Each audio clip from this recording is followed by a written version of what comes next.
Assalamualaikum warahmatullahi wabarakatuh.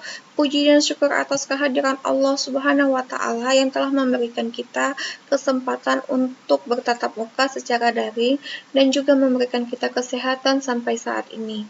Saya ucapkan terima kasih kepada mahasiswa dan mahasiswi saya yang saya sayangi, yang telah mengikuti mata kuliah saya Teknik Perkerasan Lanjut. Sebelum kita memulai mata kuliah Teknik Perkerasan Lanjut, saya ucapkan sekali lagi terima kasih kepada mahasiswa saya dan saya harap kalian dapat selalu menjaga kesehatan dan selalu melakukan protokol kesehatan jika kalian di luar rumah. Sebelum kita memulai mata kuliah ini, saya ingin membacakan beberapa kontrak kuliah yang harus kita sepakati secara bersama. Adapun tujuan dari pembelajaran Teknik Perkerasan Lanjut yaitu 1. Pendalaman komponen utama dari proses perancangan, tabel perkerasan, dan perkembangan untuk tata cara perancangan perkerasan secara lentur maupun kaku dengan metode ASTO.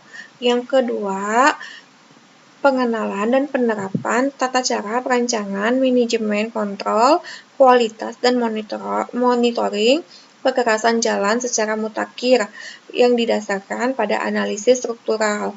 Yang ketiga, dapat menampung pembahasan berbagai topik di bidang jalan raya maupun rekayasa dan manajemen jalan yang sifatnya secara terbuka. Secara terbuka di sini yaitu dapat berubah sesuai kondisi secara kekinian dan kebutuhan kita saat ini. Metode pembelajaran kita yaitu dilakukan secara e-learning. Di dalam satu semester, mahasiswa dinilai berdasarkan partisipasinya.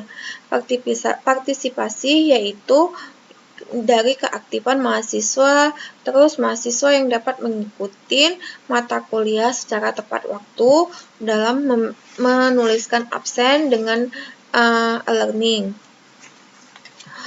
Di sini saya akan membacakan beberapa bobot di dalam kontrak kuliah kita, yaitu 1. Partisipasi yang akan diberikan bobot sebanyak 25%, yang kedua tugas yang akan diberikan sebanyak 40%, UTS dengan bobot 15%, UAS dengan bobot 20%, kehadiran dengan bobot 75%. Tata tertib mata kuliah selama kuliah yaitu mahasiswa yang tidak absen dinyatakan tidak hadir. Mahasiswa yang telat mengikuti absen selama 15 menit setelah mata kuliah berjalan, maka akan dinyatakan absen. Dan jika ada mahasiswa yang tidak dapat mengikuti mata kuliah seperti sakit ataupun ada halangan lainnya, maka mahasiswa dapat memberikan keterangan langsung kepada saya, dan jika sakit maka akan memberikan surat sakitnya di pertemuan berikutnya. Mahasiswa juga wajib mengumpulkan ataupun menyerahkan tugas yang saya berikan. Mahasiswa wajib tertib dalam mengikuti kuliah. Tertib di sini yaitu 1. Selama kita melakukan tatap muka secara daring, mahasiswa tidak boleh makan, merokok, ataupun secara tidur-tiduran. Dan juga harus berpakaian sopan. Saya harap dengan kontrak kuliah ini kalian dapat melaksanakan kontrak kuliah ini dengan baik dan benar. Maka kita mulai mata kuliah kita dengan judul pertama yaitu perkerasan kaku. Perkerasan kaku itu dapat direncanakan yaitu dengan umur rencana yaitu harus dengan umur rencana 40 tahun, kecuali ada persyaratan yang lainnya. Yang kedua, perencanaan kaku, perkerasan kaku, kelompok sumbu kendaraan niaga ataupun desain yang lewat selama umur rencananya. Yang ketiga, harus mengetahui daya dukung efektif tanah dasarnya. Yang keempat, mengetahui struktur pondasi jalan. Yang kelima, mengetahui lapisan drainase, lapisan subbase, dan jenis sambungan yang dapat diuji dengan cara dowel. Yang ketujuh, yaitu mengetahui jenis bahu jalannya. Yang kedelapan, tebal lapisan pondasi dari solusi yang diberikan dalam bagan desain 4. Yang kesembilan, detail desain meliputi dimensi slab, penulangan slab, posisi anchor, dan beberapa ketentuan sambungan lainnya. Yang kesepuluh, kebutuhan daya dukung tepi pekerasan. Rencana jalan untuk jalan baru dengan pekerasan kaku, maka di sini kita harus memberikan setiap lapisannya itu dengan rancangan 40 tahun, yaitu umur rencana harus lebih kecil dari kapasitas jalan pada saat umur rencana. Alternatif umur rencana yaitu selama umur rencana itu harus lebih rendah cost-nya ataupun biayanya. Maksudnya di sini umur rencana itu tidak boleh melebihi daripada umur rencana yang akan kita targetkan. Struktur pekerasan umum dapat dilihat pada gambar 1.2. Di gambar 1.2 ini yaitu menjelaskan tentang komponen struktur pekerasan kaku. Yang pertama, adanya lapisan pekerasan beton. Yang kedua, lapisan pondasi beton kurus ataupun LMC. Yang ketiga, lapisan drainase agregat kelas A. Baru ditutupi dengan tanah dasar. Di bawah tanah dasar maka adanya perbaikan tanah dasar jika dibutuhkan, atau lapisan penopang yang jika juga dibutuhkan. Jadi, pekerasan yang kita maksud dengan pekerasan kaku itu terdiri dari 3 lapisan. Yang pertama, dari agregat kelas A, kedua lapisan pondasi, barunya pekerasan beton. Struktur pekerasan kaku pada permukaan tanah asli ataupun at-grade dapat dilakukan dengan 2 lapisan ataupun juga dengan 3 lapisan, sama dengan pada di gambar pertama. Yang kedua, kelompok sumbu kendaraan niaga desain yang lewat selama umur rencana. Distribusi kelompok sumbu kendaraan niaga dapat ditentukan berdasarkan Heavy Vehicle Axle Group ataupun HVAG dan bukan CESA. Di sini dapat kita lihat di tabel 13 yaitu tabel perhitungan jumlah sumbu berdasarkan jenis dan bebannya. Yang pertama yaitu jenis kendaraannya, yang kedua, konfigurasi beban sumbunya. Yang keempat, jumlah kendaraan. Yang kelima, jumlah sumbu per kendaraan. Yang keenam, jumlah sumbunya. Yang ketujuh, sumbu tunggal, roda tunggal. Yang kedelapan, sumbu tunggal, roda ganda. Yang kesembilan, sumbu tandem, roda ganda. Ini dia untuk tabel-tabelnya. Yang di tabel pertama yaitu becak dan sepeda motor akan masuk di sumbu di kelas truk 2 as yang bus, truk 2 as kecil, bus dan mobil penumpang. Yaitu masuk di RD. RD di sini dimasuk dengan roda depannya. Baru masuk ke RB yaitu roda belakangnya. Dan di sini dapat kita ketahui beberapa jenisnya yaitu seperti sedan, jeep, dan station wagon. Yang ketiga, oplet, pick up, dan minibus. Yang keempat, pick up. Yang kelima A-nya, golongan 5A-nya yaitu bus kecil.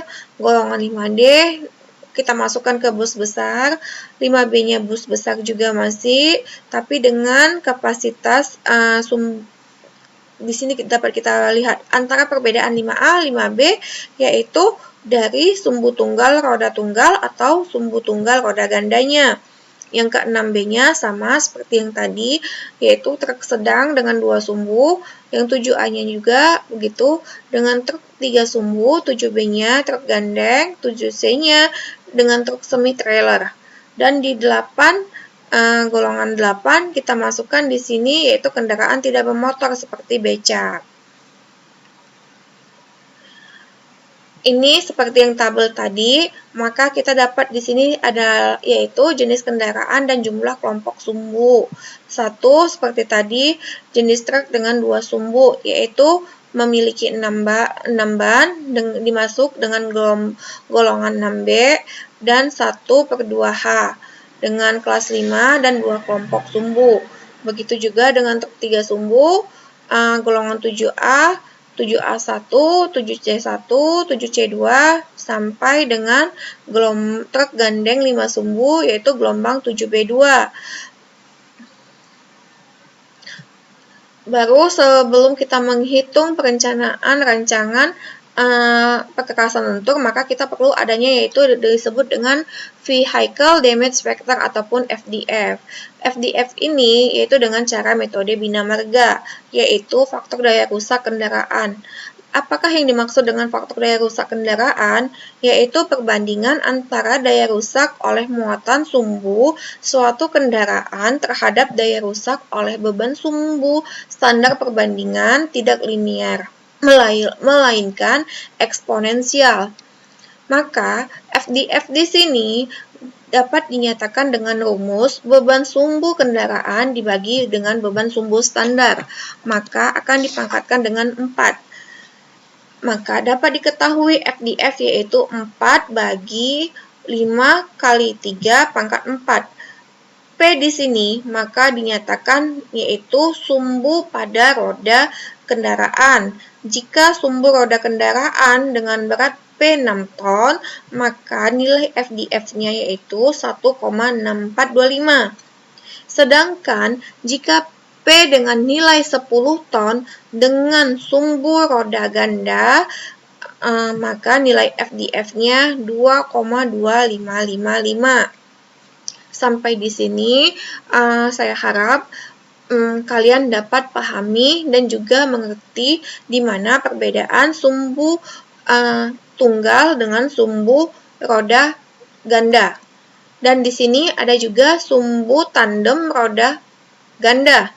Maka perbedaan untuk faktor daya kerusakan kendaraan ataupun vehicle damage factor-nya itu, maka rumusnya berbeda, yaitu P dibagi 15, maka dan dipangkatkan 4.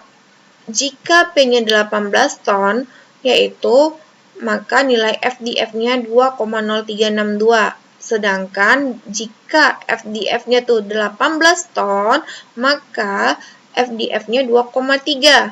Di sini sumbu roda tandem ganda, maka kita ambil sumbu asnya itu ataupun nilai tengahnya, nilai P-nya kita ambil yang di tengah. Dan dapat diketahui nilai tengahnya itu sesuai dengan berapa berat kendaraannya. Contohnya di sini 21 ton. Setelah itu, dapat diketahui penambahan bumbu sumbu pada single axle dual wheel-nya menjadi 2 kali beban standar akan mengakibatkan pertambahan daya rusak sebanyak 16 kali. Jika beban sumbu menjadi 3 kali, maka daya rusak itu akan menjadi 81 kali.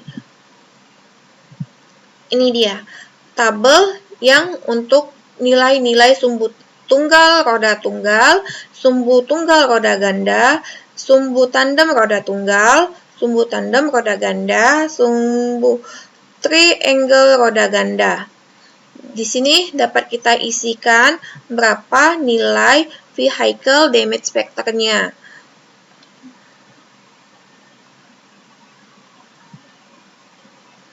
Begitu juga dengan tabel selanjutnya dapat kita tuliskan. Dari sini